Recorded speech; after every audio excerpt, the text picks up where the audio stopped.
샬롬, 청지기 세미나에 오신 여러분들의 주의 이름으로 환영합니다.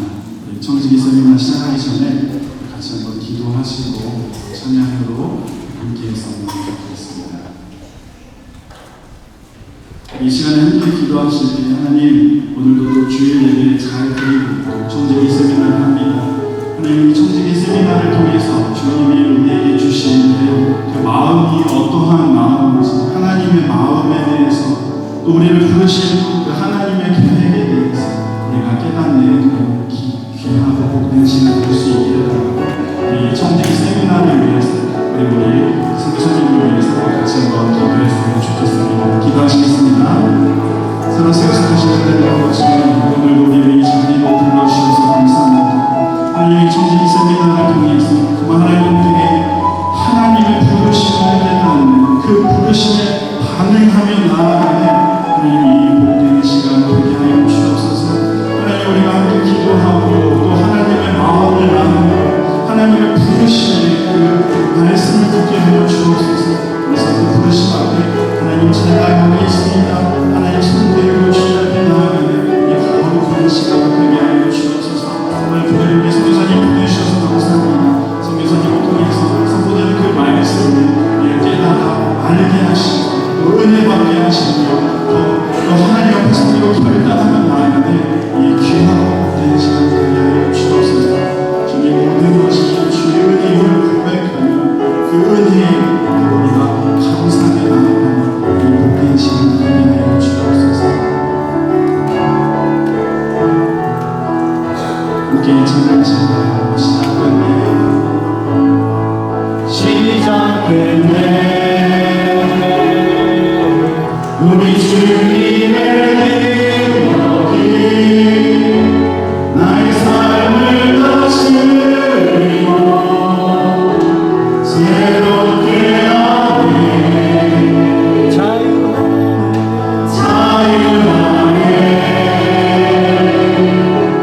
죄와 사랑을 모은 것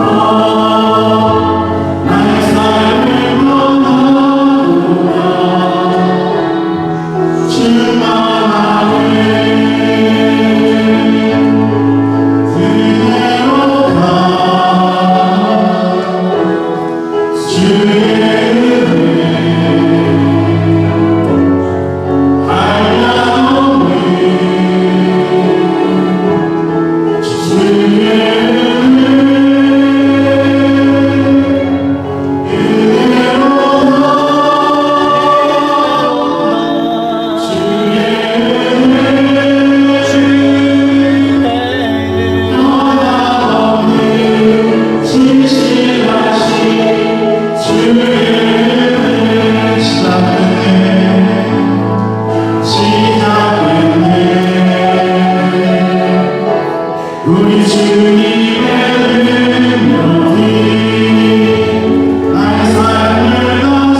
특별히 우리를 올해 청지기로 부르셨는데 주님의 그 부르심에 응답하며 아멘하고 순종하며 나아가는 우리의 모습 되게 해달라고, 우리 교회 되게 해달라고 특별히 이 시간 말씀 선포하시는 성교사님 위해서도 우리 함께 기도하며 나아가도록 하겠습니다. 함께 기도하시겠습니다. 살아계신 하나님 아버지, 이 시간 청지기 세미나로 주님 앞에 나아갑니다. 주님 우리에게 하신 은혜를 구하여 주옵소서. 주의 부르신 이 자리에서 하나님 실현할 수 있도록 은혜 구하여 주옵소서. 주님이 주신 그 은혜를 사모하고 나아가길 원하오니 하나님 말씀하여 주옵시고 그 말씀 앞에 온전히 세워져가는 우리의 모습을 보게 하여 주시옵소서. 특별히 주님 우리를 청지기로 부르셨습니다. 주님 우리에게 맡겨주신 사명이 있습니다. 하나님 그 사명을 오늘 깨닫게 하여 주시옵시고 그 사명에 반응하여 일어서서 하나님 예배하고 하나님 순종하며 나아가는 우리의 모습 되게 하여 주옵소서. 우리 교회 되게 하여 주옵소서. 오늘도 주님을 사모하며 말씀을 사모하고 나아가는 우리 모든 이들을 지켜주시옵시고 주님을 은혜 구하여 주옵소서. 성교사님 지켜주시고 함께하여 주옵소서.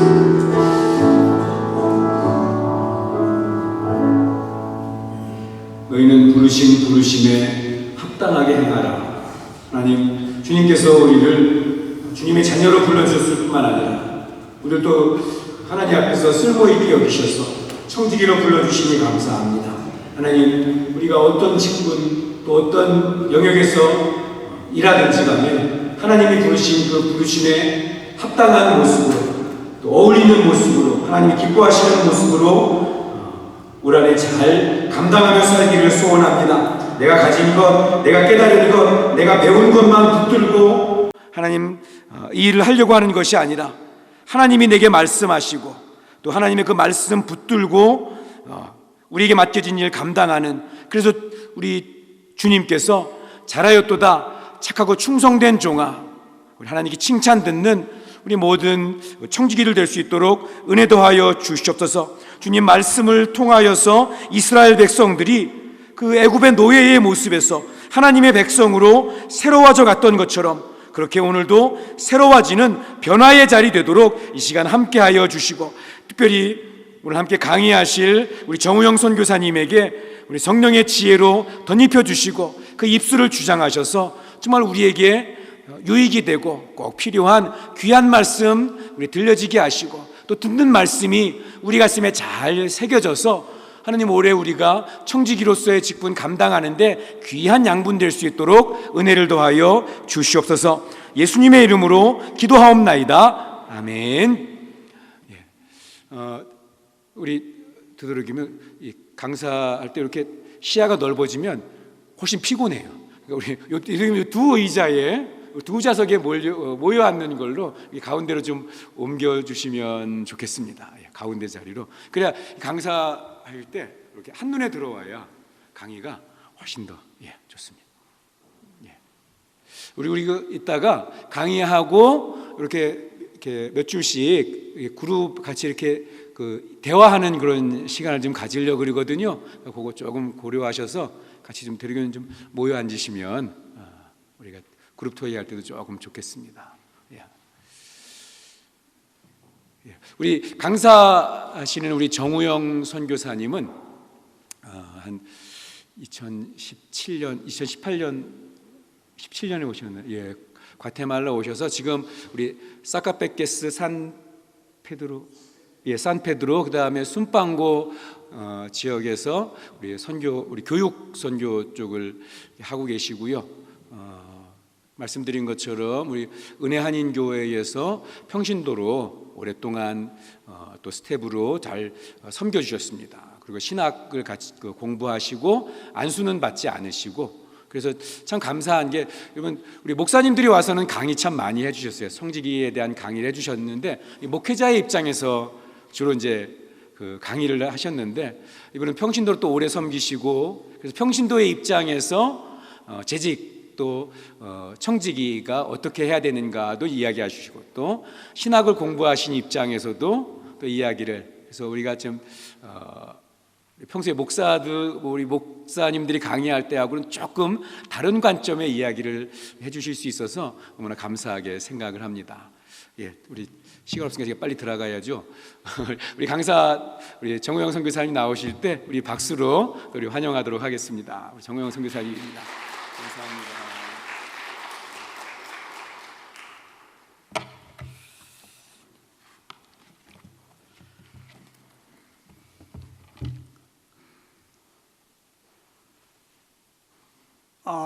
우리 하나님께서 여러분들을 보배롭고 존귀하다고 말씀하고 계십니다. 뿐만 아니라 참 충성되이 이렇게 보시는 여러분 재직 참 한 분 한 분을 이렇게 뵙게 돼서 부족한 저에게는 얼마나 큰 영광인지 너무 감사한 자리입니다. 목사님의 소개 말씀처럼 저는 평신도 재직으로서 섬기다가 또 평신도 선교사로 이렇게 파송을 받아서 과테말라에서 섬기고 있습니다. 은혜롭고 아주 또 유익한 또 편한 시간이 됐으면 소망해 봅니다. 여러분에게 먼저 나눠주신 앞 페이지 그 두 페이지 그 핸드아웃에는 이미 많은 귀하신 목사님들께서 이미 다루어 주신 내용입니다. 그래서 시간 되실 때 이렇게 성경도 찾으시면서 한번 이 내용들을 복습해 주시기를 바랍니다. 그러면 제가 또 다른 내용을 가지고 오늘 또 나누도록 하겠습니다. 저는 40년이 넘도록 재직으로 재직회의 일원으로서 필요에 따라 투표권도 행사하면서 이렇게 섬기고 있던 차에 미국 이민 생활이 40년이 넘는데 그 중에서 한 이제 좀 큰 교회, 어쩌면 우리 전 장로님도 알고 계시겠습니다만은 이민교회, 세계 이민교회에서는 제일 크지 않나, 뭐 이렇게 규모나 또 교세나 또 헌금에 대한 규모나 또 섬김의 정도들이 그런 생각도 해봅니다만 좀 겸손하게 표현을 하면 참 그런 교회에서 개척교회 초창기 멤버로서 30여 년, 33년을 섬기면서 또 장로로 또 재직으로 이렇게 섬기다가 또 평신도 선교사로 지금 여기에 와 있습니다.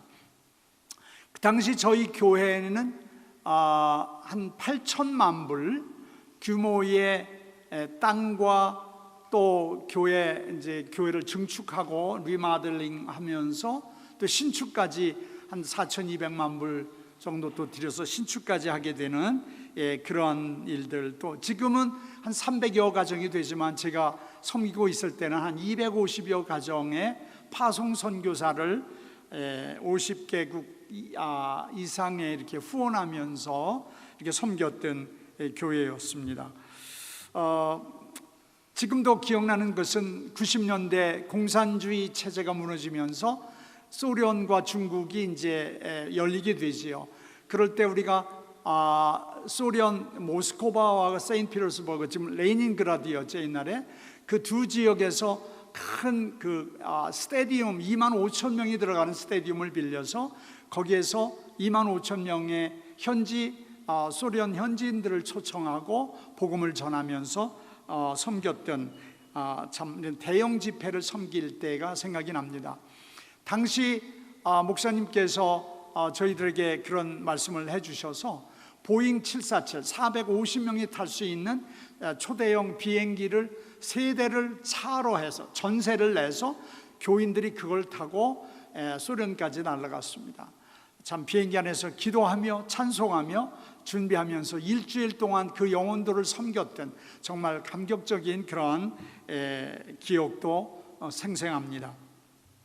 20년대 초에 그 집계된 통계를 보면 개척된 교회 숫자가 물론 구소련 지역과 그 중국 그 전 지역에 1,500여 개 교회로 이렇게 집계가 됐었는데 아마 세계 선교 그 역사에 참 그 기록에 남을 만큼 참 놀라운 일이라고 생각을 합니다. 물론 숫자의 중요성은 참 그런 강조할 이유는 없지만, 그러나 복음 전도를 통해서 많은 영혼들이 주께 돌아오고 그분들이 교회를 세우고 교회가 이 땅에 이렇게 편만하게 증가됐다는 사실은 얼마나 큰 감동인지 알 수가 없습니다. 참 하늘 아버지께서, 우리 아버지 되신 하나님께서 이 일을 도와주셨고 또 그렇게 동행하여 주셨음을 경험했습니다.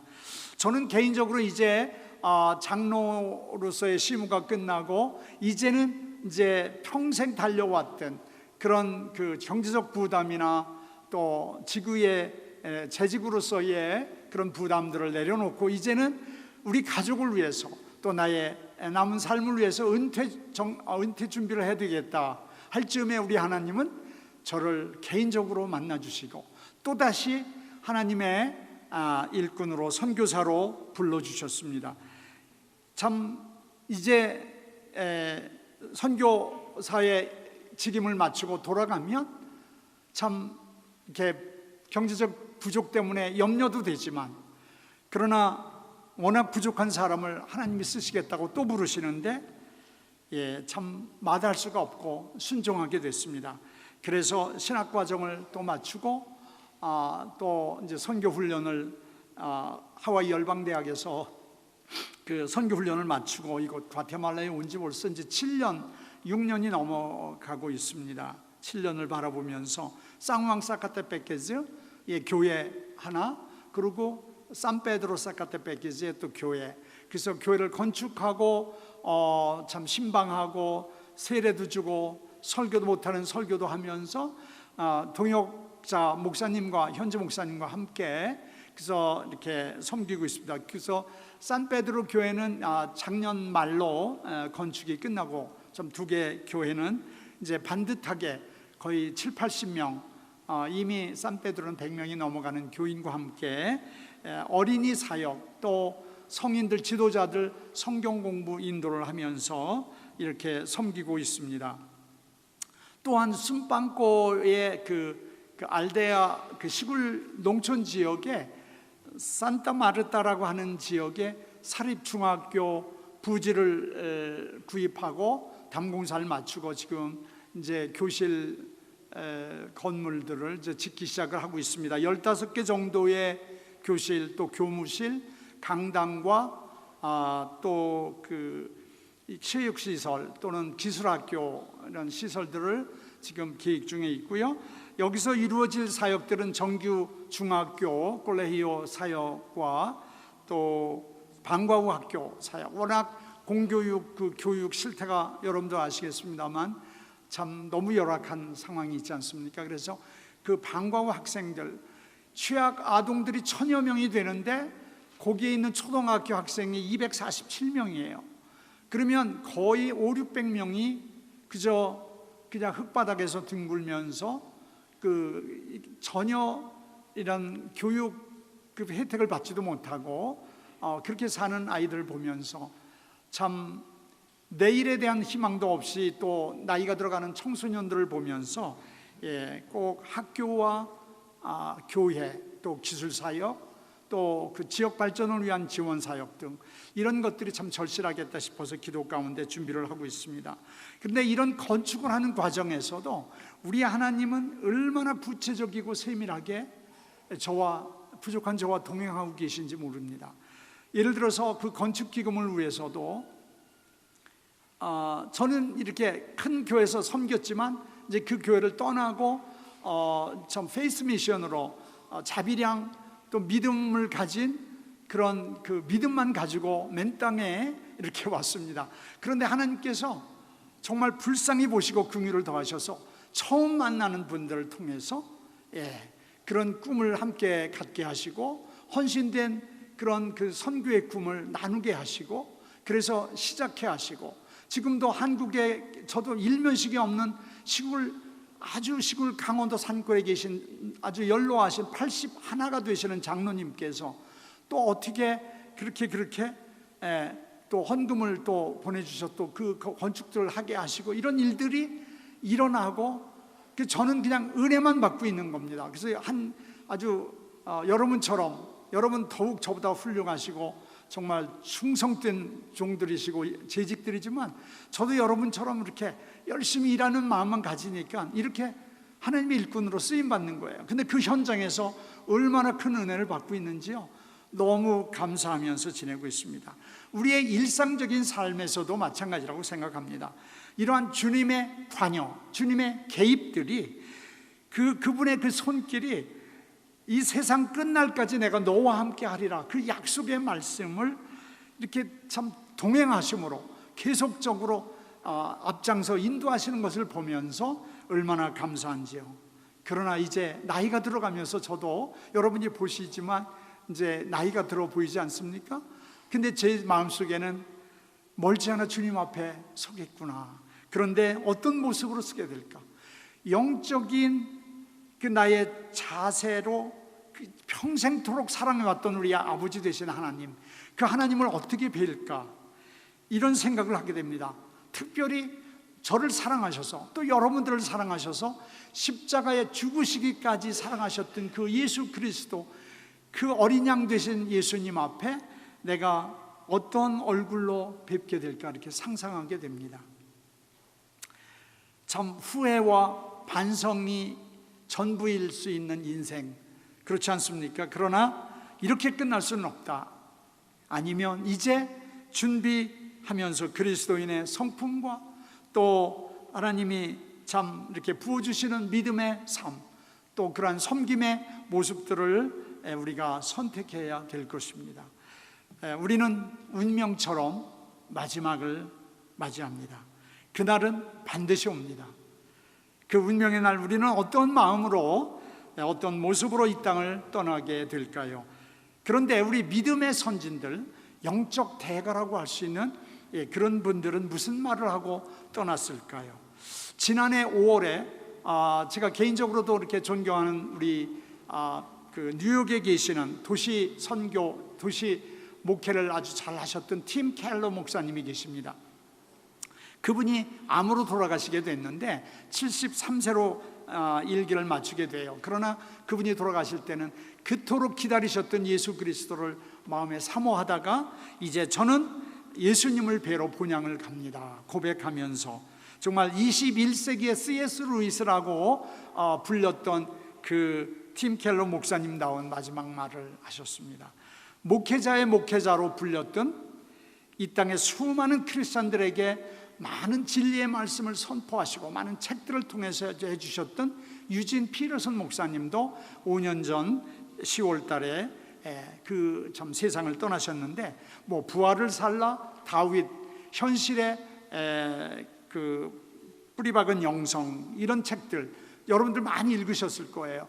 그 참 정말 너무 훌륭한 그 영성에 관련된 책들을 통해서 이 땅에 참 귀한 진리를 선포하셨던 피터슨 목사님도 돌아가실 때 Let's go, 함께 갑시다, 함께 가자, 정말 그 죽음의 자리에서도 믿음의 사람들에게 그 이제 믿음의 세계에 함께 가자라고 하는 강력한 메시지를 주고 이 땅을 떠나셨습니다. 이분은 평생 동안 강조했던 단어가 심플, 아주 단순해야 된다. 세상에 복잡하고 분주한 이 세상에 대적을 이루는 이런 사회에서 단순하게 사는 것이 하나님께 집중하는 것이다 라고 강조하시면서 그렇게 참 많은 참 마음에 남는 메시지를 주셨습니다. 하나님의 모략, 잊혀진 제자도, 하나님의 음성, 이런 책들을 또 지으셨던 지성 댈러스 윌라드라고 하는 교수는 77세로 소천하셨는데 이분도 마지막 말이 참 재밌습니다. Thank you, Lord. 하나님 감사합니다. 주님 감사합니다. 얼마나 자기 평생을 돌아보면서 감사밖에 없었는지, 그는 정말 이런 얘기도 남겼죠.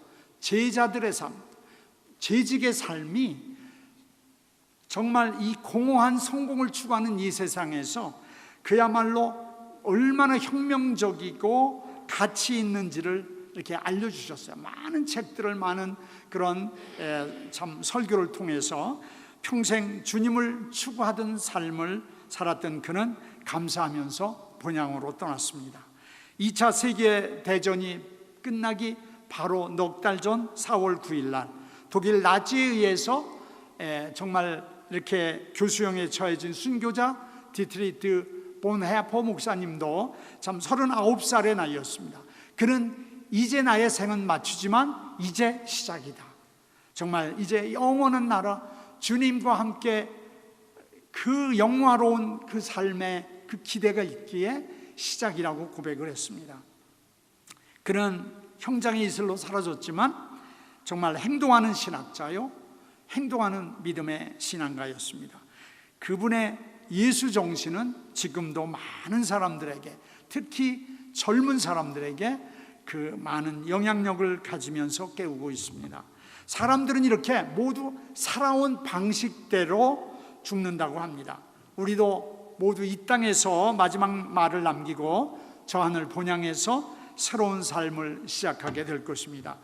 그날 어떤 말을 남길지를 생각한다면 오늘의 삶이 어떻게 살아가야 될지를 결정해야 된다고 봅니다. 사도 바울은 디모데후서 4장 7절에서 8절까지 보면 그 참 마지막 고백처럼 토해냅니다.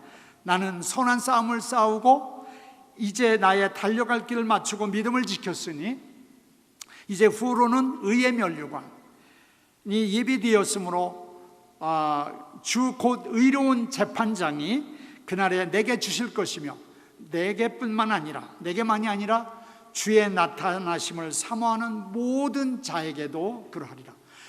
우리는 정말 주님을 사모하며 천국을 사모하는 자들입니다.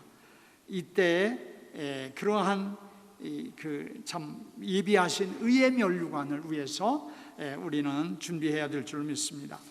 다윗도 축복과 감사로 생을 맞춘 것이 역대상 9장에도 나타나 있습니다. 특별히 예수님께서는 잡히시기 전 그 전날 밤 만찬석에서 제자들에게 자신의 살과 피를 먹고 마심으로 주님과 하나 되기를 원하셨던, 그 연합하기를 원하셨던 그런 유언의 말씀을 주시고 그 전날 밤을 지냅니다. 또 식사 후에 참 그 수건을 허리에 두르시고 제자들의 그 더러워진 발 하나하나를 이렇게 씻기면서 섬김의 본을 보여주셨습니다. 참 세족식을 통해서 이 참 제자들을 이렇게 사랑하셨고 서로 섬기라고 마지막 유언을 하셨던 겁니다. 저도 어느 영성 프로그램에서 세족식을 하게 되었습니다. 저희 교회가 선교하느라고, 그리고 교회는 크고 헌금 규모는 천여만 불이 넘을지라도 교회를 준비하지를 못했습니다. 17년 동안 전세로 학교 전체를 빌려서 쓰기도 하고 미국 큰 교회를 일부 빌려서 시간을 나눠서 쓰기도 했는데 갑자기 그 교회가 개발업자에게 팔리면서 우리가 쫓겨나게 된 꼴이 됐습니다. 그래서 호텔 그랜드 볼륨이나 큰 컨퍼런스 룸을 빌려서 거기서 한 4-5천 명이 예배를 드려야 되는데 저희 장로들은 이제 그 재직들은 이제 그거 고민하면서 기도하면서 찾는 중에 이 사우스 이스트 그 처치가 그 캘리포니아 플로튼에 있는 큰 교회입니다. 지금도 만여 명이 모이는 큰 교회, 미국 교회인데 그 재선 목사님이 그 사실을 알고 우리에게 그 교회를 그냥 공짜로 몇 년 동안을 빌려주었습니다. 그래서 우리들은 이제 전기비와 청수비만 이렇게 내고 그랬던 그 귀한 목사님이에요. 근데 이분이 키가 얼마나 크고 너무 인품이 좋고 영성이 좋으시고 믿음도 좋으시고 말씀도 좋으신 분인데, 아니 그래 그 영성 그 프로그램 중에 저희 담임 목사님 김 목사님께서 저에게 부탁을 하고 그분의 발을 씻기라고 권유를 하기 때문에 제가 이제 이분의 발을 씻기게 됐습니다. 근데 이분이 192가 되는 장신의 발이 얼마나 큰지 그날따라 또 어떻게 예수님 신었던 가죽 슬리퍼를 신고 오셨는데 딱 보니까 예수님 같은 발이에요. 얼마나 큰지. 대야에다가 발을 씻기는데 하도 커서 앞에만 씻기고 또 이렇게 들어서 뒤로 씻기고 발이 전체가 들어가지 않는 겁니다. 그런데 갑자기 제 마음에 예수님으로 그 발이 현현되는 거예요. 예수님의 발로 보아지기 시작하면서 저는 눈물로 그 발을 그 물과 함께 씻었습니다. 그러고 나서 그분과 끌어안으면서 서로 축복하면서 하나님의 사랑을 나누면서 얼마나 감격했는지 지금도 잊을 수가 없습니다. 이러한 섬김의 이 본을 예수님의 그 마지막 유언을 통해서 우리는 배웁니다. 예수님의 또 마지막 십자가 그 위에서 7가지 말씀을 하시면서 돌아가셨습니다. 그 말씀은 이 땅에 내가 왜 왔는지 또 왜 죽어야만 했는지를 함축적으로 보여주셨어요. 가상칠언 여러분들 그 부활절 탁타타도 많이 소개받고 또 아시고 있지 않습니까? 또 예수님이 또 감람산에서 마지막 승천하시기 전에 제자들에게 남기신 말씀은 여러분들이 알고 계시지만 모든 민족에게 가서 복음을 전하고 제자를 삼으라고 명령하셨어요. 정말 그레이트 미션, 지상 그 명령을 수행하는 선교적 삶을 살아라. 참 이 땅에 살고 있는 우리 주님의 제자된 우리입니다. 우리에게도 이 유언은, 이 지상 명령은, 이 그레이트 미션은 지금도 유효한 줄 믿습니다. 재직은 하나님의 관리인이다. 이렇게 매니지먼트 또는 어떤 이렇게 서번트, 이렇게 섬기는 자로서의 의미로 본다면 청직입니다. 청직이. 그래서 오늘도 청직이 세미나, 부족한 저를 세워놓고 세미나라고 명명은 했지만 서로 이렇게 나눔들이 하나님께서 주신 청지기로서의 도전인 줄 믿습니다. 청지기는 지혜롭고 진실된 자신을 영적으로 잘 관리해 나가는, 거룩함으로 관리해 나가는, 그리고 사람을 맡아서 봉사하며 때를 따라 시간을 통해서 시간 관리를 하면서 양식을 나누어주는, 재정을 관리하는 그런 관리자로서의 직임을 위임받은 자를 말합니다.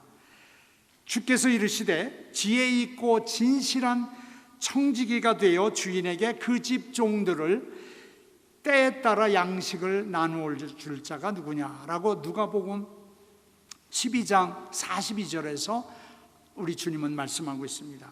재직으로서 섬겨야 될 그런 많은 역할과 기능이 있습니다.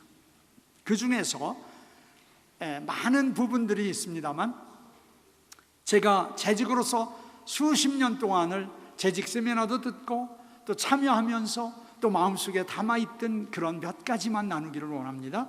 거룩한 자신관리, 시간관리, 재정관리에 대해서 살펴봄으로써 몸된 교회에서 더욱 충성된 종으로 섬기시기를 소망합니다. 거룩한 자신의 영적 관리, 마음 관리, 하나님을 믿고 거듭난 사람을 그리스도인 또는 성도라고 말합니다.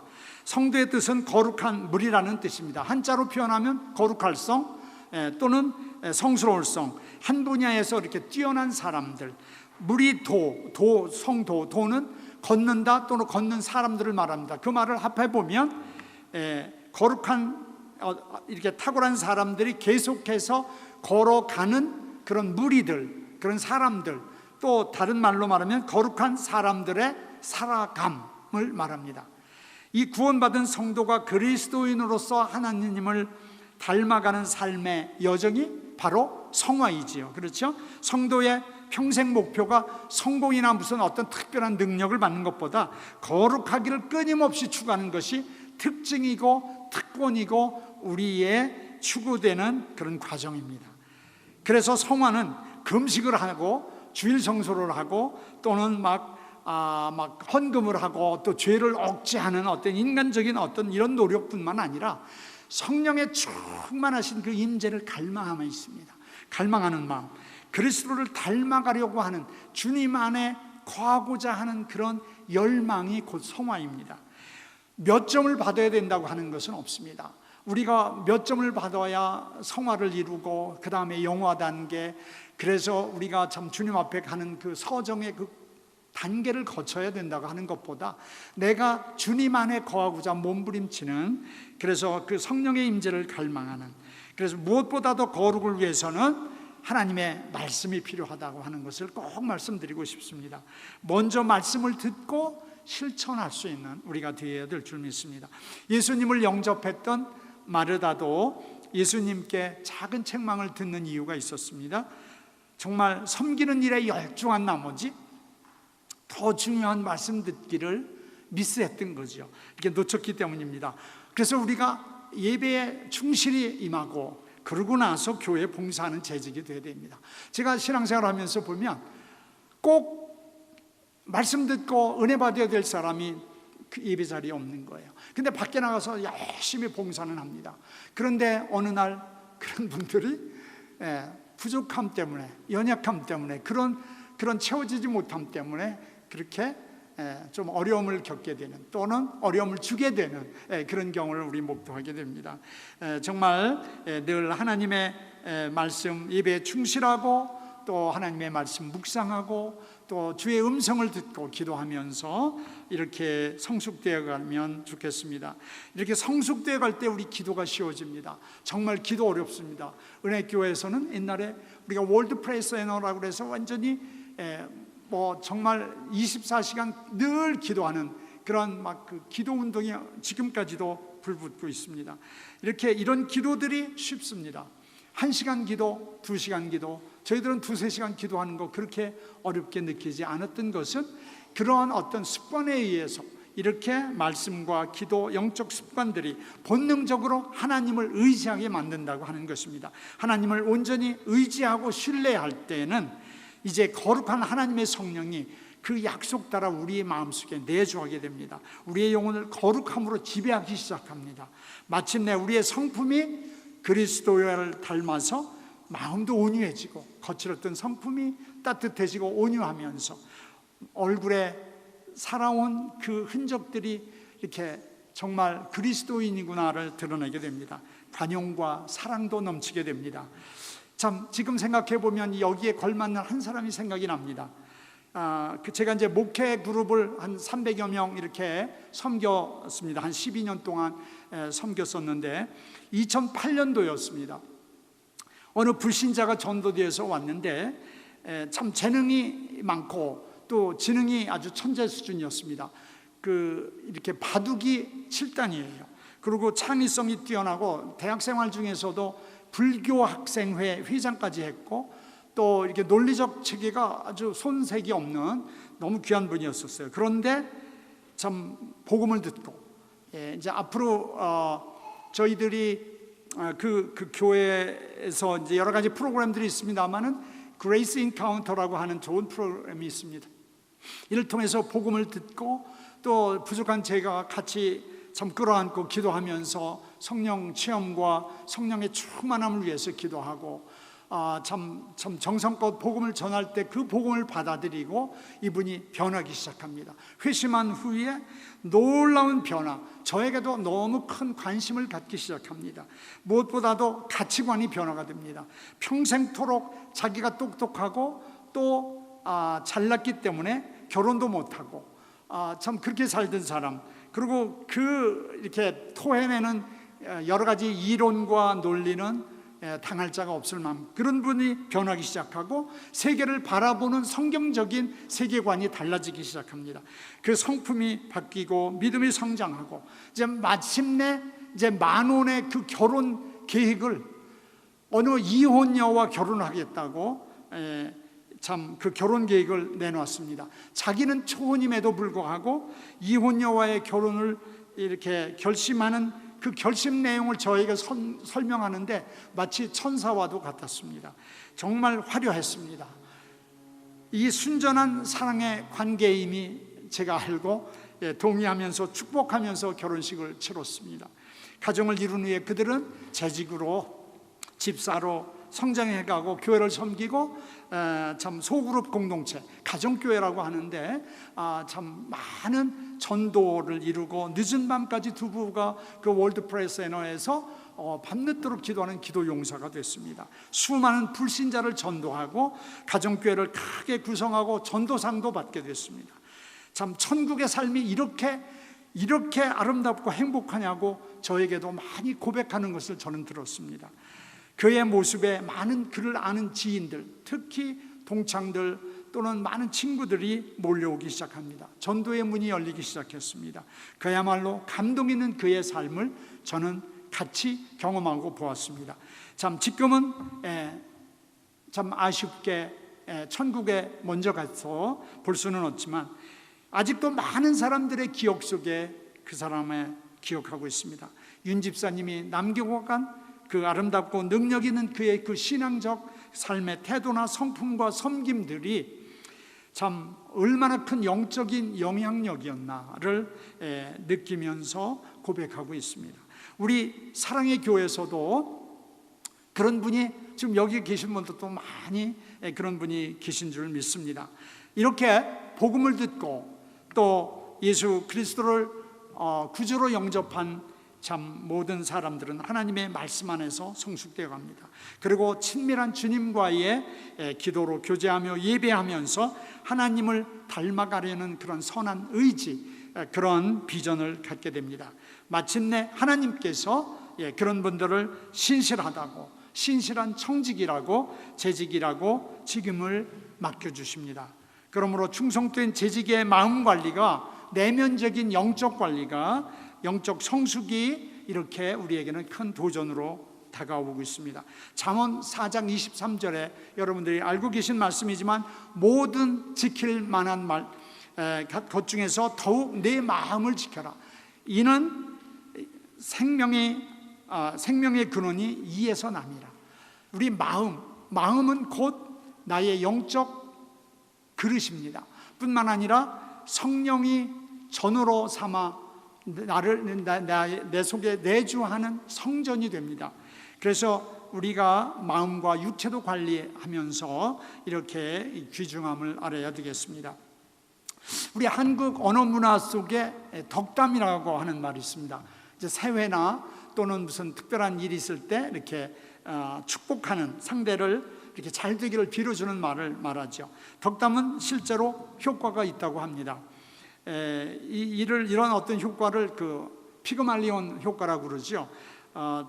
즉 자기 충족적 예언이다. 그래서 교육 철학 용어인데 이렇게 그런 말들을 서로 이렇게 덕담을 해주고 칭찬을 해줄 때 상당한 효과가 있다고 하는 거죠. 우리 언어 중에도 이런 말이 있습니다. 내 그럴 줄 알았어. 또는 괜찮아. 그럴 수도 있지 뭐. 이런 말이 있는데 내 그럴 줄 알았어는 뭐예요? 처음부터 기대하지 않았다는 부정적인 그런 언어예요. 그렇죠? 그런데 뭐 그럴 수도 있지 뭐, 그래 괜찮아 라고 용기 주는 것은 상당히 긍정적이고 희망적인 언어입니다. 이렇게 우리가 마음먹기에 따라서 상대를, 또 마음가짐에 따라 우리의 태도가 이렇게 바뀌는 그런 것들을 우리가 경험합니다. 어느 추운 겨울날 밤에 이제 밤은 아닌데 이제 어두운 저녁쯤 되는데 어떤 사람이 이렇게 징검다리를 건너가다가 잘못하다가 덜커덩 이렇게 발이 물에 빠지게 됐습니다.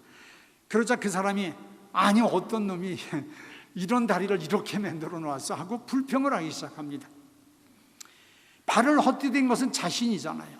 그런데 오히려 헛디뎌서 물에 젖지 않도록 징검다리라도 놔준 사람을 고마워할 텐데 오히려 불평하고 화를 내게 됩니다. 참 징검다리를 놓아준 사람을 욕하게 된 꼴이 되잖아요. 이것이 혹시 오늘을 살아가는 우리의 모습이 아닐까? 또 이런 생각도 해봅니다. 목사님들은 그런 생각 안 하십니다. 근데 평신도 재직들은 그런 생각도 할 때도 있습니다. 너 때문이라고 탓하는 것, 그런 경우가 종종 있지 않나요? 특히 좀 몸이 불편하고 성령 충만치 못하고 괜히 마음이 이렇게 컬컬할 때 그런 증세들이 나타나죠. 한때 김수환 추기경, 물론 천주교 추기경이시지만 그래도 사회적으로 존경받는 분인데 내 탓이오라고 하는 그런 그 마음 관리를 주력하자고 하는 그 천주교 생활운동이 있었습니다. 정말 그래서 더 일상이 더 이렇게 아름답게 다듬어 갈 수 있도록 했던 것이 기억납니다. 그릇에 담겨진 어떤 것이 둥근 것이 아니라 이 그릇이 둥글기 때문에 담겨진 것이 둥글게 보이는 것입니다. 내 마음이 어떠냐에 따라서 내 언어나 행동이 이렇게 나타나게 돼 있다고 하는 거죠. 그래서 행복과 불행, 이런 것들에 대한 문제도 무슨 생활 환경이나 조건이나 그런 상황 때문에 행불행이 바뀌는 게 아니라 내 마음에 따라 다르다고 하는 것이죠. 우리 기독교인들이 참 세상에서 그럼에도 불구하고 이렇게 가끔은 욕을 먹고 있습니다. 참 안타까운 일이지만 우리 기독교인들의 그 마음과 행실이 거룩하지 않기 때문에 그렇지 않을까. 저부터도 그런 생각을 하게 돼요. 이 성결의 모습, 우리 거룩의 모습은 예수님의 어쩌면 간절한 간구일 수도 있겠다. 그리고 또한 하나님의 명령이다. 요한복음 17장에는 그렇게 명령을 하고 계세요. 실질적으로 그 성도가 피할 수 없는 어떤 이 거룩은 우리 신앙의 본질인 것입니다. 그래서 우리가 이게 이 거룩, 성화 문제, 참 마음 먹기, 영적 관리, 마음 관리 참 어려운 문제지만 꼭 해야 되지 않을까. 저는 이런 예화를 가끔 생각해 봅니다. 과테말라에서도 이제 여러 다른 원주민 부족들이 살고 있습니다. 한 20여 개가 된다고 그러죠. 그러나 미국에서도 한 170여 개의 부족이 있습니다. 인디안 부족들이요. 그런데 큰 종족 단위로서는 그래도 한 수십여 개 그 트라이브스가 있어요. 종족들이. 그런데 남서부 지역에 나바호가 있고, 또 저쪽 그 중남부의 뿌에볼로, 무슨 그 아파치 또는 중북부의 체로키, 유명한 종족들이에요. 또 타코다, 치아스, 세게, 델라웨어, 이런 것들이 참 많이 있습니다. 그런데 이 중에서 체로키 원주민 한 할아버지가 자기 손자를 이렇게 앉혀놓고 돌 바위 위에서 가르치고 있어요. 인간의 마음에는 말이야, 늘 싸움이 일어난단다. 그 작은 손자에게 그런 할아버지의 말이 이렇게 얘기가 시작이 됩니다. 그런데 그것은 너무 끔찍한 싸움이야. 인간의 마음속에 싸우는 그 끔찍한 그 싸움은 마치 두 마리 늑대가 서로 싸우는 것 같아. 그런데 하나는 이 나쁜 놈인데, 이놈은 거짓과 험담, 교만, 질투, 탐심, 잘난 척하는 거, 이런 것들을 이렇게 숨기면서 그 거짓 자아를 나타내고 있어. 그런데 한 녀석은 착한 늑대야. 그런데 이 착한 늑대 속에는 기쁨과 평화, 사랑, 희망, 친절, 겸손이 들어있어. 그런데 이런 싸움은 내 안에 있어. 내 안에. 그러고뿐만 아니라 많은 사람들 마음속에 그 싸움이 있단다. 손자가 가만히 그 말을 듣고 있다가 할아버지에게 물었습니다. 할아버지, 그러면 어떤 늑대가 이기나요? 하고 물어봐요. 그런데 할아버지의 답은 아주 간단했습니다. 내가 먹이를 주는 놈이 이긴단다. 지금 우리는 어떤 늑대에게 먹이를 주고 계세요? 어떤 늑대에게 먹이를 주고 계십니까? 혹시나 악한 늑대에 먹이를 주고 계시지는 않겠죠? 그런 줄 믿습니다. 우리 이제 공감하는 기에 대해서 조금 나누기를 원합니다. 청소년 사역을 하고 계시는 우리 목사님이나 전도사님 계실지 모르겠습니다만, 청소년 사역에서 담당 교역자가 그 친구들, 그 청소년들의 마음과 이렇게 공감대가 없으면 그 사역이 불 보듯이 뻔하다라고 하는 그런, 불보기 강 건너 불 보듯이 뻔하다라고 하는 그런 실패의 연속이 있다고 그래요. 정말 찾아가서 말없이 밥만 사주고 어깨 툭 한번 치고 잘 가 해도 공감력이 생기기 시작합니다. 가정에서도 마찬가지입니다. 아프다고 할 때 약 먹어 그러고 나면 과연 그게 공감할 걸까요? 얼마나 아파? 어디가 아파? 하고 이렇게 공감해주고 그 아픔에 같이 동참하는 것 상당히 중요하다고 생각합니다. 제가 참 부끄러운 얘기지만 제 와이프가 미국에 살 때 이제 큰 사고를 났는데 전화가 왔길래 차 많이 깨졌어? 그렇게 먼저 물어봤어요. 얼마나 아시죠? 여자분들은 에이그 그러시죠. 얼마나 다쳤어? 몸은 안 다쳤어? 했어야죠. 얼마나 이렇게 부족한지요. 예, 혹시 남자분들 그러면 용서하시고, 아, 공감력이 부족하구나.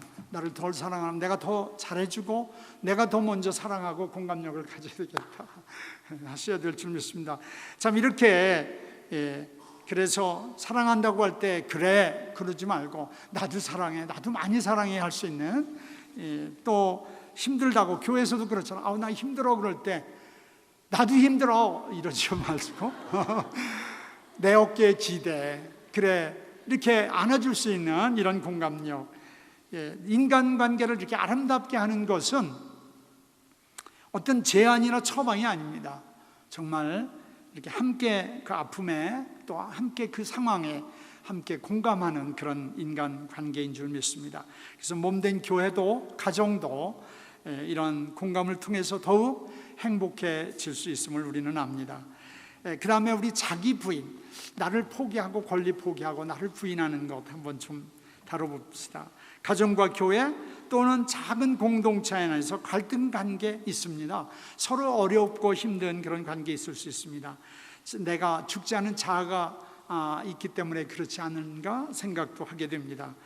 그 권리를 포기하는, 포기 못하는 또 저도 발견하게 됩니다. 어느 선교사님이 하셨던 말이 생각이 납니다. 모슬렘권 선교와 이 공산권 선교가 정말 힘들다, 아주 너무 힘들다, 그렇게 생각을 하는데, 그렇게 말하지만 죽으려고 각오했더니 쉬워집디다, 이런 얘기를 제가 들었어요. 많은 이제 저는 이슬람권 선교사님이나 공산권 선교사님들 알고 있잖아요. 그렇습니다. 우리 참 신앙생활, 교회생활도 가정생활도 마찬가지입니다. 나를 조금 부인하고 나를 조금 이렇게 죽으려고 각오하는 것, 물론 쉽지 않습니다. 그러나 자기 부인이, 자기 권리 포기가 쉽지 않지만, 쉽지 않은 그 이유를 또 생각을 해보면 내 생각이 옳다고 하는 그런 어떤 사고체계가 있지 않나, 이런 생각을 해보게 돼요. 내가 옳다고 생각하는 것 버려야 됩니다. 왜냐하면 제가 그런 것들을 경험했기 때문에 나누고 싶은 겁니다. 상대의 생각이 더 옳을 수 있거든요. 그 부인의 말, 또 옆 집사님, 장로님의 말씀이 맞을 수 있는데 내 생각만이 옳다고 생각을 못합니다. 이스라엘 역사 가운데 사사기 시대가 사실은 제일 어려운, 매우 힘들고 또 영적으로나 경제적으로나 정치적 사회적으로도 아주 힘든 혼란스러운 시기였습니다. 성경은 그 이유를 밝히 증언하고 있습니다. 사사기, 다 아시는 말씀이지만 사사기 21장 25절, 그때에 이스라엘에 왕이 없으므로 사람이 각기 자기의 소견에 오른 대로 행하였더라. 자기 소견에 오른 것, 자기 소견에 오른 것이 틀린 논리입니까? 세상에서는 맞는 얘기잖아요. 그렇죠? 세상의 오름이 사실은 맞는 거예요. 그런데 성경은, 특히 성경 로마서 8장 7절에 보면 이렇게 말하고 있어요. 육신의 생각은 하나님과 원수가 되나니 이는 하나님의 법에 굴복하지 아니할 뿐 아니라 할 수도 없음이라 라고 말씀하고 있어요. 내 생각, 내 소견, 내 옳은 그런 어떤 분명한 논리나 옳은 소견이 잘못하면 하나님의 인도하심에 반대 입장에 서게 될 수 있다라고 하는 것을 생각해야 된다고 하는 거예요. 참 성경은 이렇게 분명히 말씀하고 있잖아요. 성경이 없다고 그러면 우리가 이거는 의견 대립이야, 의견의 차이 때문에 오는 갈등이야 라고 그냥 지나갈 수 있으나 상대의 말이 맞을 수도 있다, 내 생각이 틀릴 수도 있다라고 하는 것을 우리 꼭 기억하고 살았으면 하는 생각이 듭니다. 그런 측면에서 다른 관점에서 또 바라보는 그런 시각이 요구됩니다. 우리 공동체 안에서, 인간관계에서 이해의 폭을 넓히기 위해서는 참 다른 관점에 바라보기를 해보는 것입니다. 우리가 잘 알고 있는 동화 스토리 하나를 소개하겠습니다. 관점의 전환 문제를 한번 대입해 보시기 바랍니다. 토끼와 거북이의 경주 얘기, 그거 너무 쉬운 얘기. 그렇죠. 토끼가 당연히 앞서 달렸지만 잘난 척 하다가 나무 밑에서 자죠. 그러다가 결국은 최선을 다한 거북이에게 지고 마는, 그래서 어떻게 보면 거북이의 승리 스토리, 상당히 교훈적인, 특히 아이들에게 이렇게 교훈적인 스토리입니다. 그런데 여기서 한번 다른 관점으로 한번 각색을 해보자고요. 토끼가 이제 거북이에게 경주를 제안을 했습니다.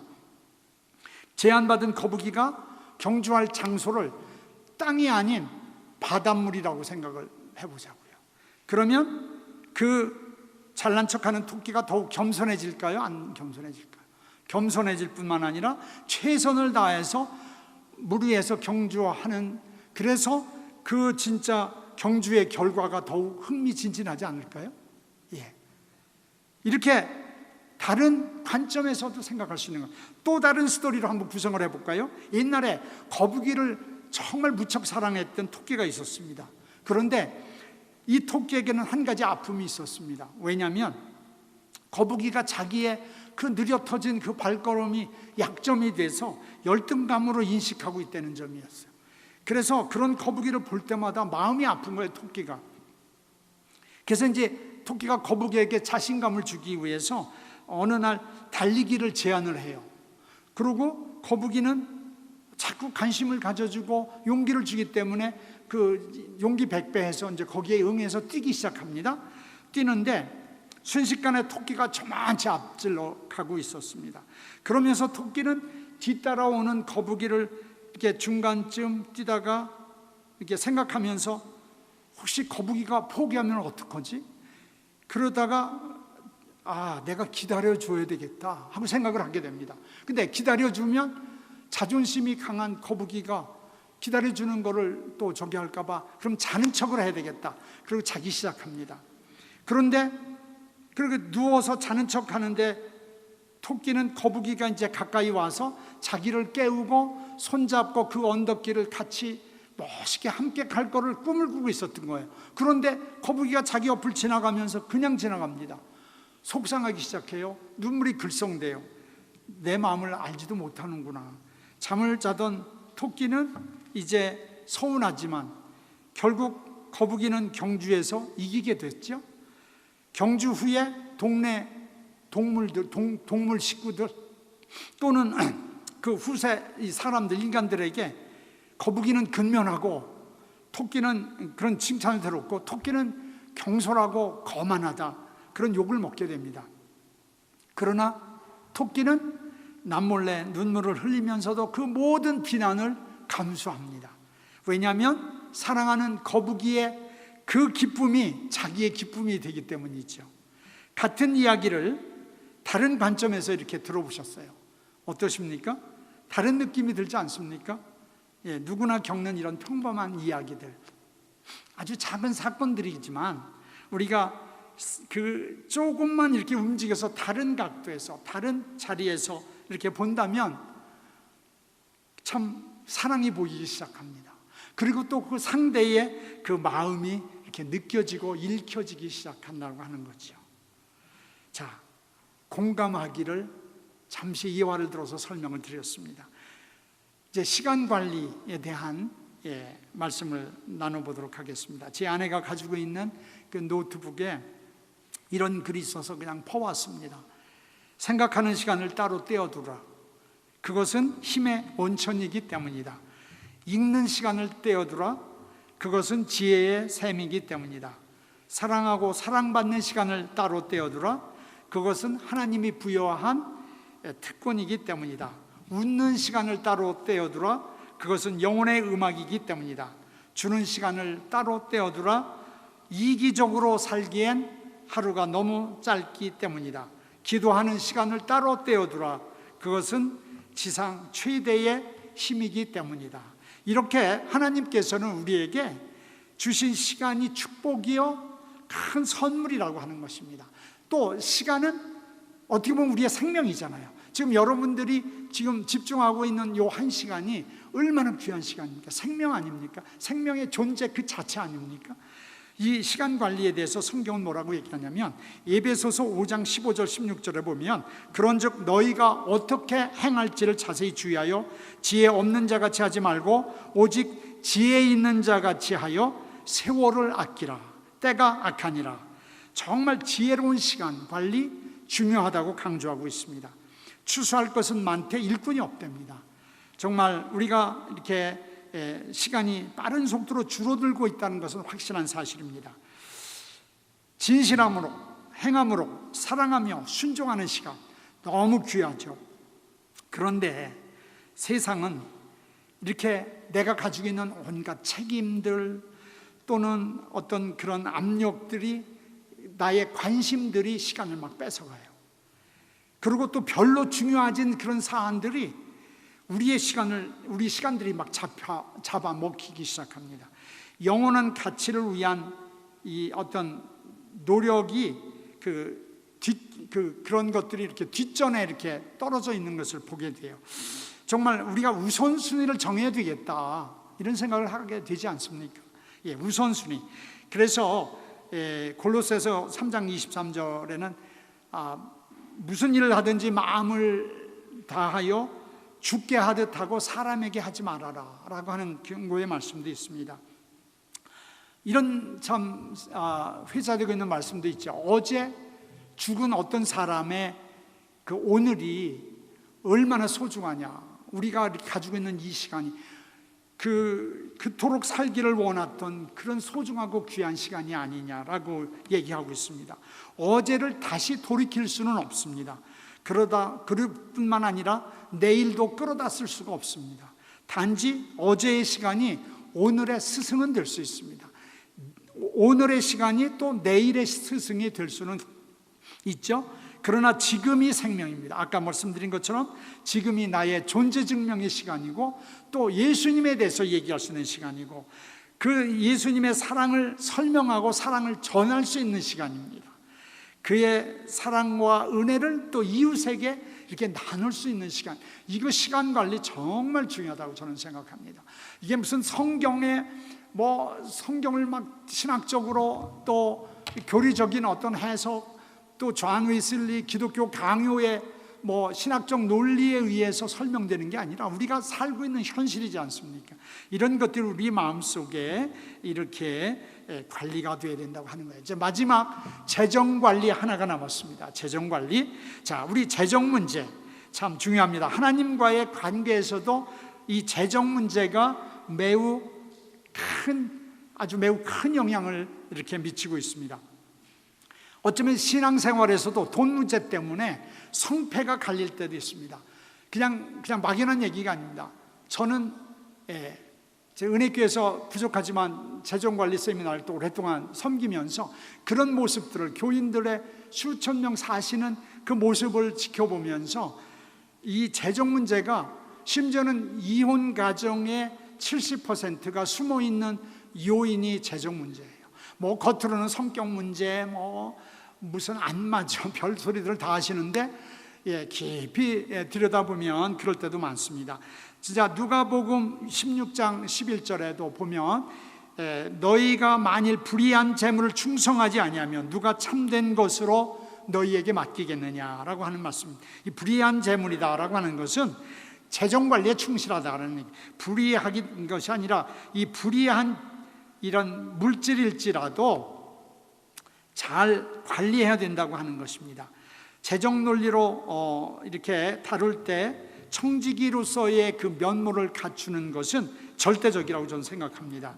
참된 것이라는 것은 세속적 영역에서 벗어난 어떤 신령하고 또는 어떤 그런 영적인 영역을 말하기도 하지만 영적인 가치, 또 재정을 관리하는 영적인 사명을 말하는 거예요. 그래서 이 돈이 그냥 썩어질 돈 이렇게 생각하지만 절대 그렇지 않습니다. 왜냐하면 이 마태복음에서도 이렇게 특히 성경에서 믿음에 관한 말씀들은 불과 몇백 개에 불과하지만 이 돈 문제에 대한 것은 2,500구절이 넘습니다. 이건 상당한 충격적인 통계입니다. 이만큼 우리 하나님은 우리가 이 재정 관리에 대한 올바른 교훈을 꼭 하고 싶어 하세요. 마태복음 25장에서는 주인이 이르되 잘하였도다 착하고 충성된 종아, 내가 적은 일에 충성하였으니 내가 많은 것으로 내게 맡기리니 내 주인의 이 즐거움에 참여할지어다. 그리고 충성된 종, 그리고 그 결과로서의 상급들이 얼마나 많이 약속되어 있는지를 몰라요. 주인 되시는 하나님은 만유의 주인이시기 때문에 그렇습니다. 이렇게 하나님의 소유권을 우리가 인정해서 결정되어지는 일들이 이게 세상적이고 물질적인 결정이 아니라 영적인 결정이다라고 우리가 이해해야 됩니다. 이 물질은 왜냐하면 우리 삶의 주인의 자리, 이 누가 높으냐, 누가 이니셔티브를 가지고 있느냐의 이 자리 싸움이 대단합니다. 그래서 만몬의 영 또는 우리 주님, 우리 그리스도의 영과의 싸움들이 우리가 잘 들여다봐야 될 필요가 있습니다. 누가복음 16장에 이런 말씀이 있죠. 집 하인이 두 주인을 섬길 수 없다. 혹 이를 미워하고 저를 사랑하거나 혹 이를 중히 여기고 저를 경히 여기면 너희가 하나님과 재물을 겸하게 여기게 된다. 그러니까 두 주인 중에 하나를 택하라고 하는 명령이에요. 우리가 진짜 물질 따라가다 보면 하나님 놓치게 되는 경우가 얼마든지 많다고 하는 거예요. 그리고 우리 인생 대부분의 시간이 돈하고 연결이 돼 있어요. 돈 벌고 돈 쓰는 데 관련이 돼 있어요. 그렇죠? 자, 잠자는 시간 8시간, 먹는 시간도 꽤 많잖아요. 그거 빼고 나면 뭐예요? 돈 벌고 돈 쓰는 일이에요, 다. 자, 진짜 이게 돈을 어떻게 쓰고 어떻게 벌고 어떻게 이해하느냐가 상당히 중요합니다. 우리 삶의 핵심적인 과제예요. 우리가 가끔 돈에 대해서 이제 오해를 하는 경우가 있습니다. 돈이 많으면 행복하냐? 행복하다. 참 돈 있으면 상당히 편리하죠. 왜 저도 돈도 벌어봤을 거 아니에요, 그렇죠? 또 여러분들도 돈도 벌어봤고 또 써보기도 했고, 그래서 참 상당히 편리해요. 그런데 일정 기간만 행복하더라고요. 그리고 오히려 돈이 많으면 불행한 경우도 또 많이 보게 돼요. 그래서 꼭 이런 공식은 아니지 않느냐. 성경은 오히려 자족하는 일체의 비결에 대해서 말씀하고 있어요. 지금 지나놓고 보니까 와, 이거구나. 이 자족하는 일체의 비결. 이 자족이라는 게 얼마나 감사해요. 정말 여러분들 이런 자족의 비결을 터득하시기를 주의 이름으로 축원합니다. 정말 이 성경은 이렇게 합당한 소득, 합당한 지출, 성경적인 지출, 또 성경적인 저축, 이런 것들이 필요해요. 그러나 자족하면서 이런 계획들을 세워나가야 될 줄 믿습니다. 또 예수 믿으면 부자 된다. 물론 기복신앙이 강한 교회일수록 이런 논리가 강해요. 그럴 수도 있습니다. 특별히 하나님의 특별한 의도가 있으면 부자가 되어야 됩니다. 우리 또 부자를 만들어 주십니다. 우리 하나님은. 중요한 것은 받을 그릇이 깨끗해야 됩니다. 왜냐하면 더 크게 사용되어야 되기 때문에 그래요. 더러우면 거기다 음식을 담을 수가 없습니다. 우리 참 주님은 우리의 구세주가 되실 뿐만 아니라 우리의 주인이 되십니다. 우리의 그 로드십이 되셔서 우리를 믿음의 부자, 또 재정적인 부자로 만들어 주십니다. 가난해야 경건하다? 그렇지 않습니다. 더러운 부자보다 물론 깨끗한 가난, 궁핍이 더 아름다울 수 있어요. 그러나 깨끗한 부자가 더 귀하고 감동력 있게 쓰임받는 거 너무 멋있습니다. 우리는 그런 재직이 되어야 될 줄 믿습니다. 중세 15세기의 그 기독교 영성에 보면 청빈이 가마력이 있다고, 진짜 그래요. 옛날에 우리 어렸을 때 교회 다닐 때 목사님들이 가난하면 막 감동력 있고 더 성미도 더 많이, 헌금도 더 하고 싶은 그런 충동이 있었잖아요. 이제 그런 영성의 그런 시절, 또 그렇게 이해된 부족한 그런 이해의 폭이 좀 부족한 그런 때도 있었지만, 정말 그 가난을 자초하고 고투하는 사막 성자, 진짜 멋있죠. 또 검소한 지도자의 영성, 너무 감동적입니다. 그러나 거룩한 부자가 과감하게 쓰고 나눌 수 있는 것은 얼마나 경건한 모습인지 몰라요. 영국을 변화시키고 감리교단을 세울 뿐만 아니라 나사렛 교단, 성결교단 이런 데 영향을 주었던 존 웨슬리 목사님이 계십니다. 이분이 이런 말씀을 하셨어요. 할 수 있는 대로 많이 벌고 정말 할 수 있는 대로 많이 저축하십시오. 그리고 기회가 되는 대로 많은 것을 사용하십시오. 선한 일을 행하는 데 쓰십시오. 정말 저는 그렇게 살고 싶었고 또 일부 그렇게도 살아왔고 앞으로도 그렇게 살아야 될 줄로 믿고 그렇게 노력하고 있습니다. 자, 그런데 이제 돈을 벌 때 어떻게 벌어야 되죠? 정직하게 벌어야 됩니다. 신명기 24장 18절에는 창기가 번 돈, 개 같은 소득 이런 단어가 성경에 나와요. 어떤 모양의 소원이로든지 하나님 앞에 전에 가져오지 말라고 얘기를 합니다. 이 둘은 다 내 여호와 하나님이 가증히 여기느니라 라고 말씀하세요. 정말 하나님 앞에 이렇게 정당하지 못한 그런 수입은 절대 우리가 피해야 될 그런 문제입니다. 2007년도 미국에 제가 살고 있을 때 미국을 강타한 서브프라임이라고 하는 주택금융 파동 사건이 있습니다. 미국뿐만 아니라 세계 유럽, 세계 각 나라의 금융위기, 경제 파탄을 불러왔습니다. 2013년, 2014년 정도 돼야 조금 회복되는 그런 조짐을 가졌죠. 정말 그 세계 경제를 얼어붙게 만든 장본인은 노벨 수상자가 주축이 된, 그래서 만든 LTCM이라고 하는 그런 그 어떤 슐츠 방정식, 그 Long-Term Capital Management이라고 하는 금융공학에서 돌출된 블랙 슐츠 방정식이에요. 이게 뭐냐면 아주 형편없는 주택금융 상품이에요. 그러니까 융자 프로그램이죠. 융자 프로그램인데 이것은 뭐냐면 제로 다운, 이게 다운할 때 그 왜 선불 그 돈 없이도 신용불량자일지라도 또는 상환 능력이 없는 자라도 돈 없이 한 푼도 없이 수십만 불 또는 백여만 불의 큰 저택을 살 수 있도록 융자 프로그램을 주는 거였어요. 미국에 그런 일이 있었습니다. 말도 안 되는 허무맹랑한 프로그램이었어요. 이를 통해서 1220만 채가 거래가 됐습니다. 정말 월부 상환금을 내지 못하고 나중에 그 디폴트, 그 채무 불이행을 막 갖게 되어 있죠. 그래서 융자기관뿐만 아니라 융자기관을 서포트하는 제2융자기관들 또는 그거를 또 서포트하는 또 보험 기관들, 그러니까 예를 들어서 리만 브라더스라든지 AIG 또는 에이건 이런 그 세계적인 기업들이 다 두 손을 들었어요. 그러면서 다 망가지고 참 무너졌습니다. 이때 이 블랙 슐츠 금융공학은 금융공학이에요.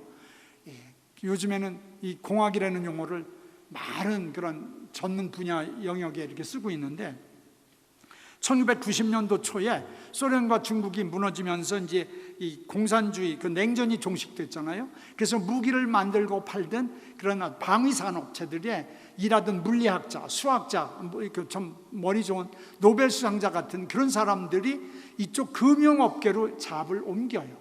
그런 회사들이 문을 닫게 되니까. 그래서 만들어낸 미적분, 확률 미적분을 고안을 해요. 국채를 만들고 라이보 채권을 만들고 이런 관계식 확률론적 그런 계산을 통해서 소위 말해서 물리학의 그 열방 정식 같은 거예요. 그런 걸 통해서 이렇게 금융시장 상품을 만들었던 거예요. 물론 그 당시 그 국가에서 케인즈 경제, 여러분들도 들어보셨잖아요. 뭐 신문에 보면 케인즈 경제와 자유시장 경쟁, 뭐 경제 이론이 막 있었잖아요. 이 케인즈 경제 이론을 주장하는 그 경제 관료들이 또 관계 부처들의 정책이 잘못되기도 했어요. 그거를 밀어줬던 거예요. 그런데 따지고 보면 인간 탐심에 젖은 기업 정신이었던 거예요. 그래서 그렇게 큰 일을 저지르게 된 겁니다. 이러한 기업 정신은 기독교 재정 원리하고는 완전히 반대 입장에서 있었다고 하는 것이 반증됩니다. 자, 그런데 이런 왜곡된 기본 원리들이 우리 인간 생활 속, 재정 생활 속에 들어있다고 하는 겁니다. 이런 것이 얼마든지 존재하고 있습니다. 정말 성경만이 기준이 되어야 됩니다. 혹시 여러분들 미국의 그 유대인 미국인 이태리계거든요. 그런 이태리에서 이태리피와 주이시피가 있는 미국인 찰스 폰지라고 하는 사람이 있어요. 1920년대 얘기인데 이 사람이 그 어떤 보스턴에 살면서 50일 만에 투자 금액의 반의 수익금을 줘요. 3개월 만에. 그리고 또 3개월이 지나면 또 50%를 또 줘요. 수익금을. 그렇게 주겠다고 약속을 하고 투자자를 모집해요. 4만 명 이상의 투자를 합니다. 1억 6,200만 달러에 그 당시 1920년도에 대단한 거죠. 현재 가치로는 수백억 달러가 넘습니다. 먼저 투자한 사람에게 돈을 받아서 나중에 투자한 사람에게 돈을 줘요. 그러면 자기는 돈 한 푼 없이 그 일을 하는 거죠. 그러면서 계속 이 투자금을 늘려나가기 시작해요. 자, 예를 들면 1억을 투자를 할 1억 원을 투자하면 6개월 후에 5천만 원을 주는 거예요. 투자한 자에게. 이게 수익금이라고, 수익 배당금이라고. 그러고 나서 또 6개월이 지나면 이제 1년이 지난 거예요. 1년 후에. 그러고 나서 또 5천만 원을 또 줘요. 그러면 1년이 지난 사이에 자기가 투자한 1억을 받은 거예요. 그리고 또 1억이 아직도 투자금으로 남아있다고 증명서까지 줘요. 로여가 사인을 하고 다 해서 그냥 얼마나 기가 막히게 속도로 그렇게 만들어 사기치는 거죠. 그래서 줬어요. 그래서 벌어들이는 돈이 엄청난 이런 사기, 이걸 폰지 기법의 사기라고 그래요. 그런데 인간이 얼마나 어리숙하냐면 1992년도에 스티븐 호펜버그라는 사람이 또 4억 7천만 불, 97. 이게 뭐 많습니다. 이걸 여러분들도 찾아보면 서치해보면 많이 나와요. 이런 폰지 기법들이 많아요. 이게 존 베네디토, 또 이제 특별히 최근엔 뉴욕의 그 증권거래소 소장을 지내왔던 그 아주 참 이 월가의 유명한 거장이었죠. 버나드 메이도프라는 사람이 있습니다. 신문에 봐서도 여러분들 아셨을지도 몰라요. 2008년도에 650억을 거머쥐어요. 근데 여기에 투자한 사람들이 기라성 같은 사람들이에요. 큰 회사들이에요. 한국에서도 삼성생명, 한화투자, 신탁투자 이런 데도 돈을, 스티븐 스필버그도 돈을 개인적으로도 넣고요. 그래서 150년 형을 받아요. 잡혀가지고. 물론 재작년 4월에 감옥에서 죽었습니다. 미국 사회에서는 이러한 이 폰지 기법의 사건들이 많이 허무맹랑한 거 아니겠어요? 여러분들 생각은 그러면 그런 투자 입장이라면 어떻겠어요? 여러분들 투자하시죠? 안 할 것 같으죠? 투자합니다. 왜냐하면 한인 사회에서도 이런 일이 많이 터져요. 한일이랑 또는 이문규라고 하는 LA의 유명한 변호사예요. 이런 사람들이 엄청난 일을 저질렀습니다. 일확천금에 대한 그 심리를 자극하는 거예요. 고수익 보장, 고수익을 보장하는 투자가 어디 있습니까? 그런데 사람들은 거기에 이렇게 속아요. 참 이렇게 현혹되는 일이 많습니다. 성경에 집중하지 않으면 재정관리 어렵습니다. 현혹된 심령은 물 10통, 물 100통, 물 10,000통 하며 현혹돼요. 그런데 우리 하나님은 물 10,000통이 문제가 아니라 호수 전체, 강 전체를 가지고 계신 분이잖아요. 사실 주님 앞에 주님과 논의하면, 주님과 경영을 함께하면 얼마나 큰 우리가 부자로 쓰임받을 수 있는데, 그런데 저도 여기 와 보니까 사업을 하던 사람이었기 때문에 그런지 돈 버는 게 이렇게 보여요. 와, 내가 미국으로 이민 안 갔으면 40년 전에 여기 과테말라 중남미 왔으면 좋았겠다. 근데 여러분들이 진짜 잘 사시는 모습을 보면서 저도 마음이 좋더라고요. 여러분도 혹시 이런 투자에 절대 현혹되지 마시기 바랍니다. 돈을 사랑함이 일만하게 뿌리다라고 성경은 말하고 있습니다. 부에 대한 욕망이 클수록 어떻게 보면 자기중심적이 돼요. 돈에 대한 욕심이 너무 크면 자기중심이 될 뿐만 아니라 나중에는 파괴 본능까지 가게 돼요. 막판의식이 막 생겨요. 극도의 막판의식이 생겨요. 그래서 이렇게 노름하면서, 제가 이제 아까 말씀드렸습니다만은 그 목회를 했었다고 그랬잖아요. 목회 300명을 섬겼을 때 그 안에 이렇게 하는 분들이 많았어요. 이렇게 막판의식, 극도의 이렇게 진로 정신이 강한 사람들이, 그래서 그분들을 선도하고 그 가정들을 세워주느라고 얼마나 고생을 했는지 경험도 합니다. 정말 우리는 이렇게 확률미적분, 금융공학, 폰지 기업, 폰지 그 투자, 이런 참 이런 것들. 그래서 정말 그 언더워러가 됐잖아요. 이 깡통 주택이 거의 34% 미국 전체에 이런 아픔들이 있었는데, 골로새서 3장 5절에서는 이렇게 선언하고 있습니다. 탐심은 곧 우상 숭배니라. 우리 크리스천들은 탐심이 조금도 없어야 되지만 작은 욕심 하나도 잘 관리해야 된다고 하는 거죠. 재물은 우리를 이 땅의 삶에 집착하도록 만듭니다. 하나님의 뜻을 따르지 못하도록 잡는 족쇄가 됩니다. 눈에 보이는 것에 탐닉한다면 우리는 보이지 않는 것으로부터 이렇게 멀어지게 됩니다. 하나님의 은혜와 사랑에서 멀어져 간다면 결국 우리의 그 영혼의 도착지, 그 정처는 어디이겠습니까? 참 몸된 교회의 재직으로서 영적 관리, 마음 관리, 곧 또 시간 관리, 재정 관리 성공하시기를 간절히 축원합니다. 이 시간은 우리가 나눠드린 그 핸드아웃 맨 뒤쪽에 보면 토의 주제가 4가지가 있습니다. 하나님 앞에 나는 어떤 모습으로 설 것인가에 대해서 토의하시고, 또 영적 관리는 어떤 관계, 성경적인 시간 관리, 또 재정 관리에 대한 청지기 직분으로서의 의견들을 좀 나눠주시고, 제가 참 두서없이 이렇게 말씀드렸지만 이런 말씀을 참 이렇게 기억하시면서 한번 나눠주시고, 각 팀에 한 분씩 나오셔서 이렇게 어떤 말씀들을 나눴다고 이렇게 한 1분 정도 이렇게 발표해 주시면 참 좋을 것 같습니다. 그래서 그 앞부분 몇 분씩 이렇게 한 4팀으로 나누게 되나요, 목사님? 그래서 그렇게 토의를 그 주제, 제가 제시해 주신 토의 주제에 의해서 한번 나눠주시고 또 토의해 주시기 바랍니다.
관리와 청지기 직분은 어떤 관계가 있는가? 이것은 조금 재정관리, 건전한 법안에서 불순하지 않은, 아까도 말씀하신 그 돈을 사랑하는 일은 일만 악의 뿌리라고 하셨잖아요. 그래서 건전하지 않은 것은 생각지 아니하고, 하나님이 주신 재정은 적거나 크거나 상관하지 아니하고 하나님 나라에 쓰일 수 있는 그 재정을 관리하는 일. 그래서 적게 번 것에 부끄럽게 생각하지 아니하고, 우리가 그 교회 안에서, 이 성전 안에서 또 헌금 생활, 11조 생활에도 좀 충실한 삶을 살 수 있는 거, 이게 재정 관리와 청지기 직분으로서 해야 할 일이라고 우리는 결론을 냈습니다.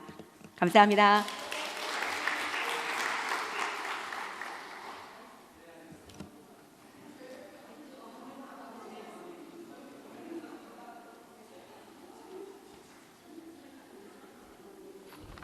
저희도 네 가지 다 하겠습니다. 하나님 앞에서 나의 모습은 어떻게 설 것인가, 어떤 모습으로 설 것인가, 이제 나눈 말씀을 일단 드릴게요. 예배에 헌신하는 삶, 내 모습 가운데 얼마나 정직한가 각성하며 돌아보는 삶, 하나님 모시기에 좋은 모습, 성실함으로 자아가 죽어지기를 마음의 다스림, 자아가 죽어지기를 바라는 마음을 다스리며, 마음의 다스림, 그리고 연약한 믿음에서 성숙한 믿음으로, 그 다음에 거룩한 영적 마음 관리는 어떤 관계인가. 거룩함이란 목사님이 항상 설교에서 말씀해 주셨듯이 그리스도인의 구별된 삶을 얘기하는 거니까요. 거꾸로 봤을 때 영적 마음 관리는 거룩함으로 할 수 있다. 그러니까 거룩한 그리스도인의 구별된 삶, 어떤 거냐면 우리가 기도하는 삶, 말씀 읽는 삶, 예배 드리는 삶, 그 다음에 찬양하는 삶 가운데 우리 영적 마음 관리를 할 수 있다. 그 다음에 성경적 시간 관리는 무엇이며 재직으로 어떻게 섬길 것인가. 말씀의 시간이 말씀할 시간으로 매일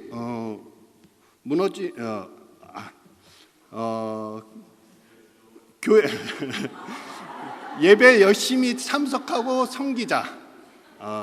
그 다음에 이제 주일 예배, 그 다음에 기도하는 시간, 말씀 묵상하는 시간이 재직으로 바로 서야 되는 시간 관리이지 않나 생각합니다. 그리고 재정 관리와 청지기 직분은 어떤 관계가 있는가? 하나님의 주심에 감사함으로 필요한 곳에 흘려보내자. 일용할 물질 주심에 감사하자. 그 다음에 재정 관리는 하나님이 주신 것이고 그 물질을 사용하는 것이 바로 재직이다. 이상입니다.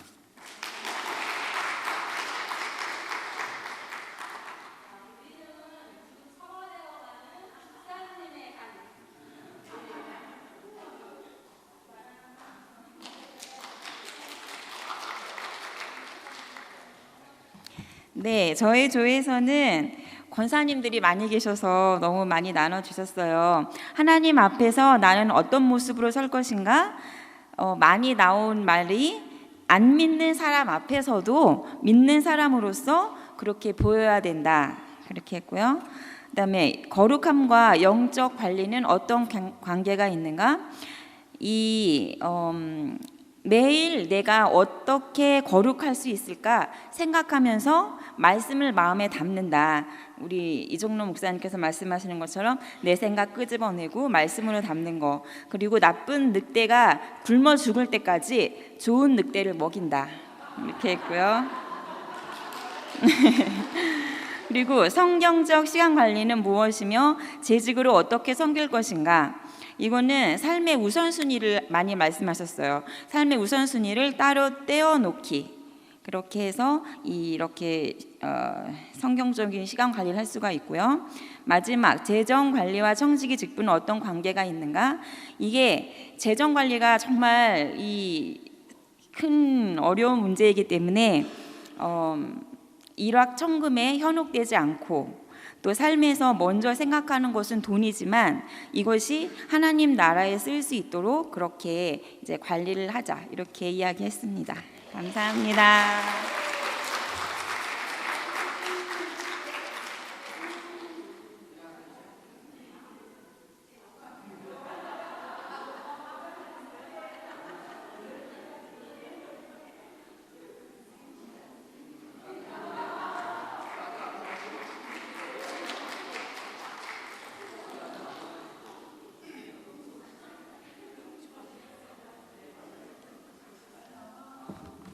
우리 조는 4명밖에 없었어요. 간단하게 압축적으로 했습니다.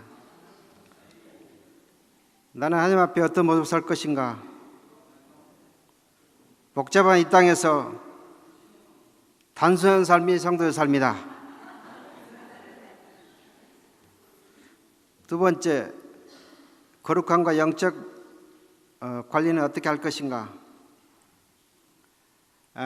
시간의 주이신 하나님을 인정하고 말씀, 기도로 귀한 시간을 드린다.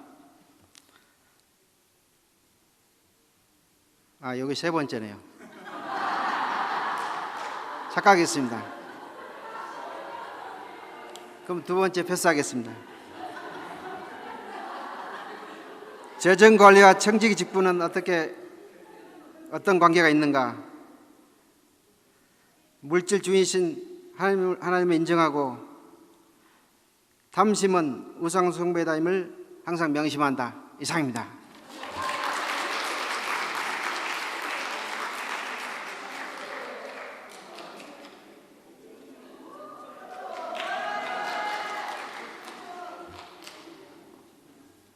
안녕하십니까.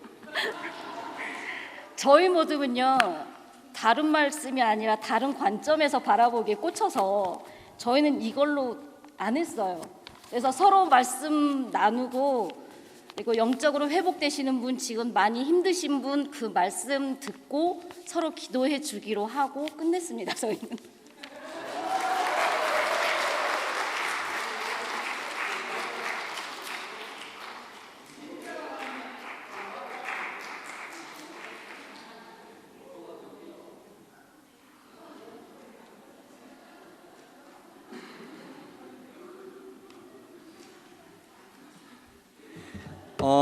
사실은 이제 저희 그 조에서 질문을 갖고 심도 있는 고민을 했는데 질문이 사실은 약간 형이상학적이고 구체적이 못해서 뭐 정확한 답을 내기는 되게 어려웠어요. 그러니까 예를 들면 재정관리와 청지기 직분은 어떤 관계인가? 그런데 우리가 읽고 있는 성경에 보면 사도행전 같은 경우에 보면 지금 저희는 자본주의 경제체제에서 사는데 그 당시 초기 기독교인들은 초기 사회주의 경제체제에서 살았거든요. 사유재산이라는 개념도 굉장히 희미했고 지금과 같은 시민이라는 개념도 없었고 한참 거의 2000년이나 지나서 엔클로저 운동이나 지나고 나서 그때부터 사유재산이라는 것들이 나왔는데 이런 것들을 갖다가 옛날 걸로 뭐 요즘의 우리의 모습을 이렇게 딱 한다는 건 사실은 쉽지 않아서 굉장히 고민을 해야 되고 정답은 없는 것 같았습니다. 그래서 우리 그 장로님께서 하신 말씀이 이렇게 어떻게 딱 할 수 있는 것들이 없고 각자 나름대로의 정답이 있으니 바로 지금 그대로의 모습으로 이제 살자는 얘기를 했던 겁니다. 최선을 다했고 그 다음에 이제 그런 와중에 저희가 이제 정리를 한 게 어떻게 뭐 길이 하나 있어서 어떤 관계의 구별함이 아니고 우리가 소위 얘기하는 마음과 뜻과 정성을 다해서 하나님을 섬기자. 그 와중에 기도라는 거는 사실은 뭐 우리가 원하는 거를 얻는 답은 아니고 하나님과의 친밀한 관계를 통해서 하나님의 응답을 듣고 내가 변해가든지 혹은 또는 원하는 거를 얻을 수도 있고 아닐 수도 있고 이제 그런 거여서 기독교인으로서 교인으로 할 수 있는 가장 최선은 우리가 소위 얘기하는 마음과 뜻과 정성을 다하자가 인 것 같고요. 그런 마음과 뜻과 정성을 다하자는 것은 우리 한국 사람들 모두에도 이미 내재되어 있는 것 같습니다. 그래서 대한민국의 기독교가 그렇게 발전을 했던 것 같고요. 그렇게 됐던 사상적 배경은 우리 모두가 잘 알고 있는 옛 고전의 말씀이 있어서 그 말씀을 나눔으로써 저희 토론을 가름할까 합니다. 그 말은 여러분 다 너무나 잘 아시는 중용 23장입니다. 작은 일에도 무시하지 않고 최선을 다해야 한다. 작은 일에도 최선을 다하면 정성스럽게 된다. 정성스럽게 되면 겉에 배어나오고 겉에 배어나오면 겉으로 드러나고 겉으로 드러나면 이내 밝아지고 밝아지면 남을 감동시키고 남을 감동시키면 이내 변하게 되고 변하면 생육된다. 그러니 오직 세상에서 지극히 정성을 다하는 사람만이 나와 세상을 변하게 할 수 있는 것이다. 이런 치곡의 마음으로, 정성을 다하는 마음으로, 마음과 뜻과 정성을 다해서 우리 주 하나님을 섬기시기 바랍니다. 감사합니다.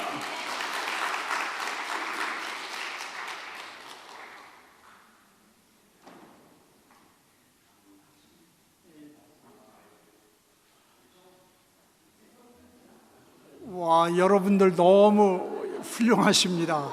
이렇게 또 귀한 중용의 지론에 대한 성찰도 있으셨고, 정말 이렇게 발표해 주신 내용을 이렇게 들어보니까 다 정답일 뿐만 아니라 또 제가 이렇게 강조해 드리고 함께 나눈 말씀에 많이 이렇게 참 폭이 넓게 이해를 잘 하셨구나, 그런 생각이 들면서 너무 감사했습니다.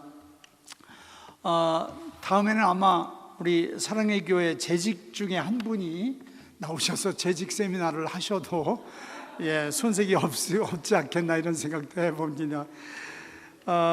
제가 그러면 마지막 기도하고 그냥 마치면 되나요?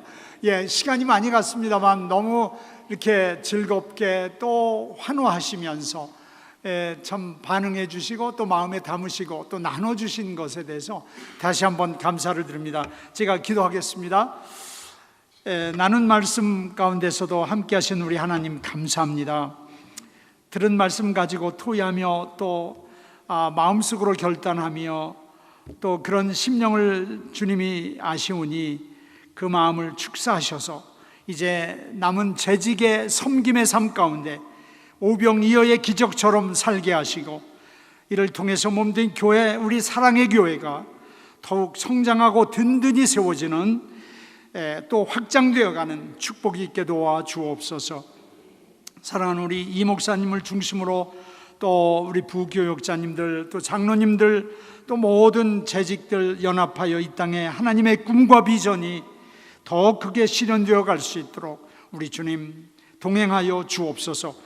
우리를 사랑하시는 존귀하신 예수님 이름으로 간절히 기도하옵나이다. 아멘. 우리 하나님 앞에 감사 박수하겠습니다. 할렐루야.